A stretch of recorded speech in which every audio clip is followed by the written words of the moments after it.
देखो, एक बात बताती हूं, अगर हमारी जगह कोई और सरकारें होती तो 3 उद्घाटनों के लिए 3 कार्यक्रम करती, फिर अखबार में 3-3 बार ऐड देती, फिर 3-3 बार बजट बनाती और पूरा का पूरा जितना ऑफिस बनाने में खर्चा नहीं होगा उससे ज़्यादा कार्यक्रम करने के खर्चे हो जाते। पर आज की ये सरकार जो आपकी अपनी है, ना कोई एडवर्टीजमेंट और इकट्ठे उद्घाटन, एक ही बार में कई उद्घाटन कर देते हैं। ये क्रेडिट की लड़ाई नहीं है कि इस एक काम का अलग से उद्घाटन करेंगे, फिर अखबार में छपेंगे, फिर दूसरे का करेंगे, फिर तीसरे का करेंगे, और 300 बसों का क्यों करेंगे, 50-50 का 6 बार करेंगे। यहां पर एक ही उद्देश्य है, दिल्ली की जनता की भलाई और दिल्ली के विकास के लिए काम करना है।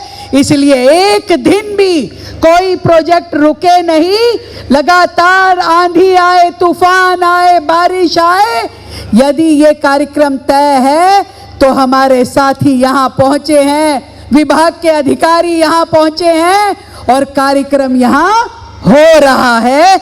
एक बार जोरदार तालियां आप अपने लिए बजाइए।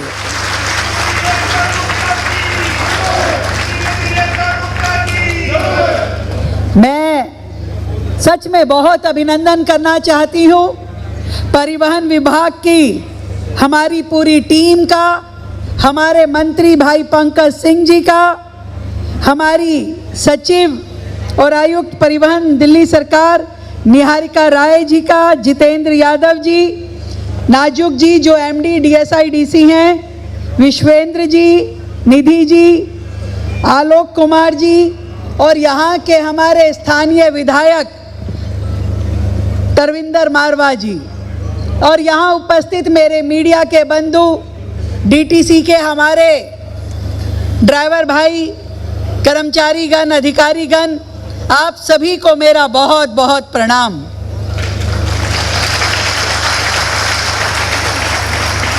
इस एक साल में आपने देखा किस तरीके से दिल्ली परिवहन निगम जो लगातार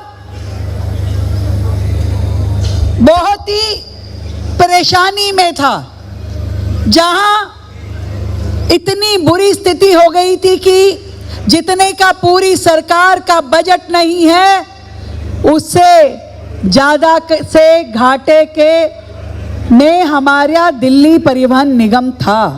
65,000 करोड़ का घाटा, जितना दिल्ली सरकार का बजट उतना DTC का घाटा। और लगातार पिछली सरकारों ने DTC को बर्बाद करने में कोई कसर नहीं छोड़ी थी। हर तरीके से DTC के ड्राइवर खाली बिठा दिए, कंडक्टर खाली बिठा दिए, प्राइवेट कंपनियों को ऑपरेशन दे दिया, उनके कर्मचारी रख लिए, फिर उसके बाद उन्हें कमीशन भी 6% कमीशन दिया गया। किसका पैसा था? पैसा तो हमारा था ना, सरकार का, कर्मचारियों के हक का पैसा, जनता की गाड़ी खून पसीने की कमाई का पैसा पर प्राइवेट कंपनियों को दिया जा रहा था।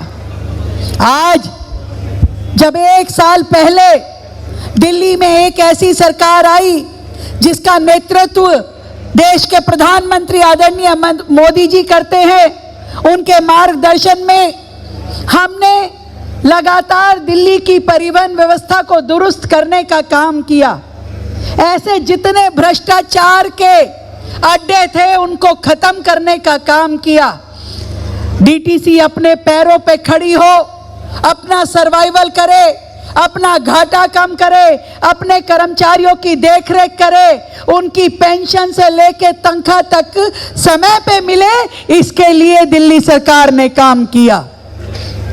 और लगातार पिछले 1 वर्ष में मैं सच में अधिकारियों को बधाई देती हूं, पिछले 1 वर्ष में घाटे से मुनाफे की तरफ लगातार DTC बढ़ रहा है। और दिल्ली में सारे बस डिपोज को रेनोवेट करने का, ISBTs को दोबारा बनाने का, DTC का आज जो हम कार्यालय बनाने जा रहे हैं इसका, ऑटोमेटेड टेस्टिंग स्टेशंस का काम, PUCC को रिवाइव करने का काम, और यहाँ तक कि पिछली सरकारों की देनदारियां देने का काम भी वर्तमान सरकार कर रही है। खूब अखबार में छपे होंगे पिछली सरकार के लोग, नेता, मुख्यमंत्री, मंत्री, हम EV ले आए, EV पॉलिसी ले आए, EV पॉलिसी ले आए, जनता को वायदा कर दिया कि आप खरीद लो, हम सब्सिडी देंगे। पर हुआ क्या? केवल वायदा मिला, सब्सिडी नहीं मिली। आज 2023 से लेकर के अब तक की सब्सिडी वर्तमान सरकार को अपने बजट में से देनी पड़ रही है। सोचिए कैसी सरकारें यहां काम करती थी। आज हम नियत से ईमानदार हैं, ये सोच के कि जनता का क्या कसूर है।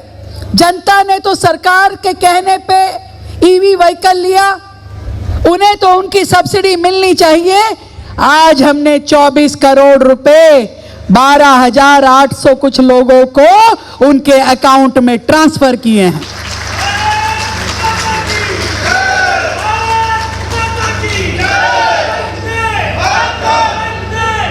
अभी वो भाई मंच पे आया तो मुझे बोला कि हमने तो सोचा पैसा डूब गया, पर आपने 30,000 रुपए दे दिया, मजा आ गया। सोच लिया था लोगों ने कि अब ये पैसा नहीं मिलेगा, क्योंकि जो सरकार यहाँ थी वो वायदों की सरकार थी, उनकी जुबान की कोई वैल्यू नहीं थी। और आज भी जब जब उन्हें मौका मिलता है, गाए बगाए अगर दिल्ली आते हैं, तो वो एक कहावत है ना, जहां देखी तवा परात वहीं बिताई सारी रात। तो ये हाल है पिछली सरकार के मुखिया जी का। आए अचानक दिल्ली में, कोर्ट का एक ऑर्डर लेकर के, मैं कट्टर ईमानदार हूं जी, मैं कट्टर ईमानदार हूं जी, देखो जी ऑर्डर आ गया, ऑर्डर आ गया। फिर एक मजमा लगाया जंतर मंतर पे, पब्लिक को बुलाया। किसको बुलाया? आ जाओ, किसको समस्या है, आ जाओ।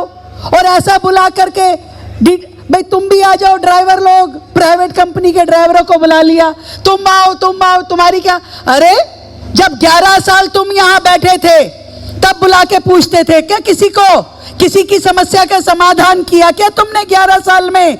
आज लोगों से बुला के पूछ रहे हो कि तुम्हारी 365 दिन में समस्या का समाधान हुआ कि नहीं हुआ, बताओ, नहीं तो धरना करेंगे, प्रदर्शन करेंगे।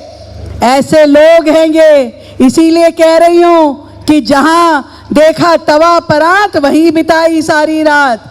देख के सोच समझ के कहां मेरे को जुबान खोलनी है, कहां नहीं खोलनी, कहां पे सरकार पे वार करना है, कहां नहीं करना, कहां बिल से बाहर आना है, कहां बिल में घुस जाना है।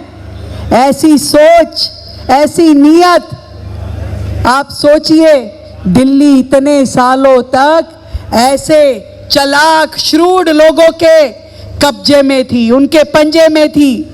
ऐसा मुख्यमंत्री जिसने अपने पास एक विभाग नहीं रखा था, एक मंत्रालय नहीं रखा था। मैं आपसे पूछना चाहती हूं, पूरे देश में किसी राज्य में कहीं ऐसा है क्या कि मुख्यमंत्री के पास एक भी विभाग ना हो?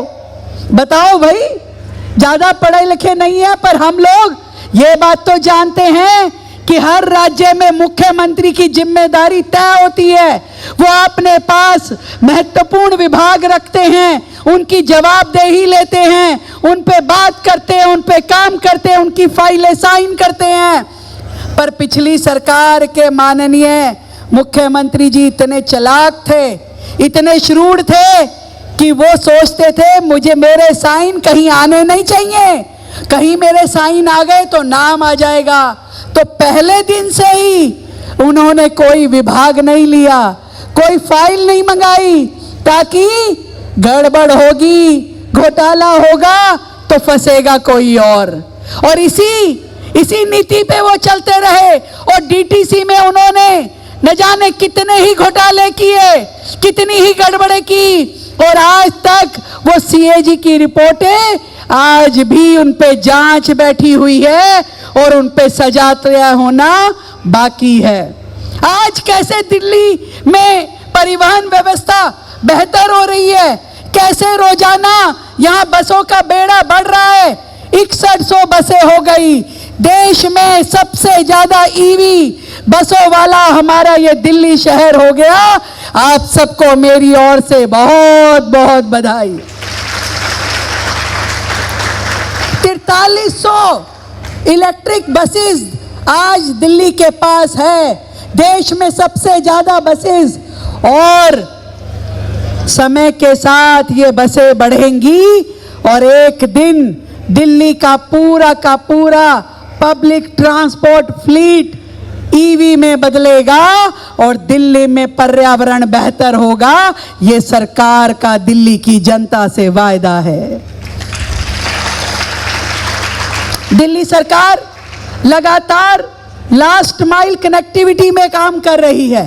दिल्ली सरकार लगातार दिल्ली के जितने व्हीकल्स हैं वो पॉल्यूशन फ्री हो, एमिशन फ्री हो, इस पे काम कर रही है। इसीलिए हमने ऑटोमेटेड टेस्टिंग स्टेशन, जो आज से पहले दिल्ली में कभी थे ही नहीं, इतनी बुरी हालत में थे कि दिल्ली के सारे कमर्शियल व्हीकल्स को दिल्ली से बाहर जाकर के टेस्टिंग करवानी पड़ती थी, फिटनेस सर्टिफिकेट लेना पड़ता था। अब दिल्ली सरकार वो इंफ्रास्ट्रक्चर बना रही है जिसमें हर कमर्शियल व्हीकल अपने ही राज्य में अपना फिटनेस सर्टिफिकेट लेगा। हम सारे बस डिपोज को बेहतर करके ईवी चार्जिंग का बड़ा इंफ्रास्ट्रक्चर बना करके दिल्ली के लोगों के लिए बेहतर ईवी पॉलिसी ला करके दिल्ली में वो काम करना चाहते हैं जिससे हर व्यक्ति, साधारण व्यक्ति भी पब्लिक ट्रांसपोर्ट से जुड़े, उसे अपनी गाड़ी स्कूटर ना उठाना पड़े। वो सोचे कि जब दिल्ली सरकार की ये बसें जो कि इतनी शानदार है, ईवी बस है वो, एसी बस है वो, जिसमें हर सुविधा है, इन बसों में जाना ज़्यादा पसंद करेगा। ऐसा सिस्टम हमें दिल्ली में बनाना है जनता के लिए। आज लगातार दिल्ली में परिवहन विभाग हर महीने 200-300 बसें बढ़ा रहा है। पिछले महीने तो 500 बसें दिल्ली में जुड़ी थी। आज जिस हमारे डीटीसी का जो ये ऑफिस का काम यहाँ शुरू हुआ है, लगभग 150 करोड़ की लागत से 12 मंजिला ये दफ्तर बनेगा यहाँ। ये भी शानदार उपलब्धि डीटीसी के खाते में जोड़ी जाएगी। और जो सब्सिडी आज दी है, ये भी बहुत ही महत्वपूर्ण काम दिल्ली का है। 300 बसें जो आज दिल्ली की जनता को समर्पित की जा रही है, और ना केवल दिल्ली में ईवी बसें बढ़ाई जा रही हैं, बल्कि दिल्ली से गाजियाबाद तक का जो ये नया रूट भी शुरू हुआ है, इसके लिए भी आप सभी को मैं बहुत बहुत बधाई देती हूँ।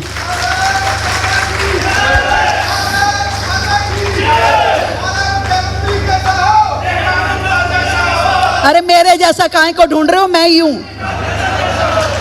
जैसा कि क्यों ढूंढना है भाई, जब मैं हूं तो। और मेरे जैसा मिलेगा भी नहीं, चिराग लेके ढूंढोगे तो।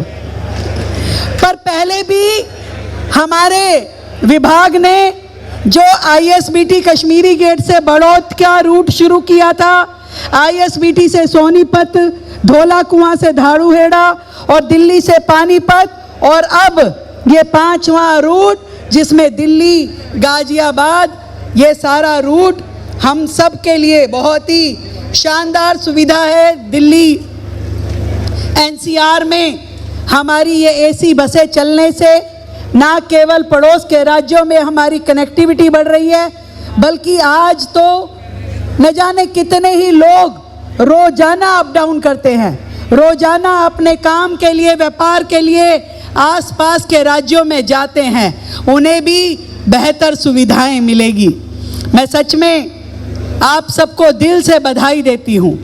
बहुत मेहनत करते हैं हमारे डीटीसी के लोग दिन रात लग करके, पर थोड़ा सा मेरा आप सबसे ज़रूर हाथ जोड़ के निवेदन है कि बड़ी सावधानी से सड़कों पे बसें चलाइए। हमें जनता की सेवा करने का काम मिला है, कहीं गलती से भी हमारी बस से किसी को चोट ना लगे, ये ज़रूर हमें ध्यान देना है। थोड़ा अपने व्यवहार में और सौम्यता के साथ में हमारी बसों में ट्रैवल कर रहे हर व्यक्ति से हमें बातचीत करनी चाहिए। अभी पीछे हमने महिलाओं के फ्री ट्रैवल को आगे बढ़ाते हुए पिंक कार्ड दिया, और पिंक कार्ड जब दिया दिल्ली सरकार ने, तो भी विपक्षियों ने ये कहा कि जब फ्री ट्रैवल था तो पिंक कार्ड की क्या जरूरत थी। पर पिंक कार्ड देने के पीछे मंशा ये थी कि जहां जहां गड़बड़े थी, महिलाएं ट्रैवल कर रही है 100, बिलिंग हो रही है 1000 की, महिलाएं ट्रैवल कर रही है 1000, बिलिंग हो रही है 2000 की। ये सारी लीकेजेस जो पिछली सरकार के समय में थी, इसको खत्म करने के लिए आज सरकार जो लाभ दिल्ली की बहनों को दे रही है, वो निश्चिंत होके डीटीसी की बसों में जाएं आएं ट्रैवल करें, परंतु उसके लिए जो पैसा, जनता का पैसा इस खाते में काटा जाए, वो उतना ही होना चाहिए जितना बहनों ने इस्तेमाल किया, उससे फालतू ना उससे कम। ये सारे के सारे काम लगातार हमारा परिवहन मंत्रालय कर रहा है, उनकी देख रेख में दिल्ली आगे बढ़ रही है। मैं आप सबको फिर से बहुत ढेर सारी बधाई देती हूँ, शुभकामनाएं देती हूँ। ऐसे ही आगे बढ़ते रहिए। नवरात्रों की आप सबको शुभकामनाएं। माता रानी का आशीर्वाद हम सब के साथ, पूरी दिल्ली के साथ, पूरे देश के साथ बना रहे। भारत माता की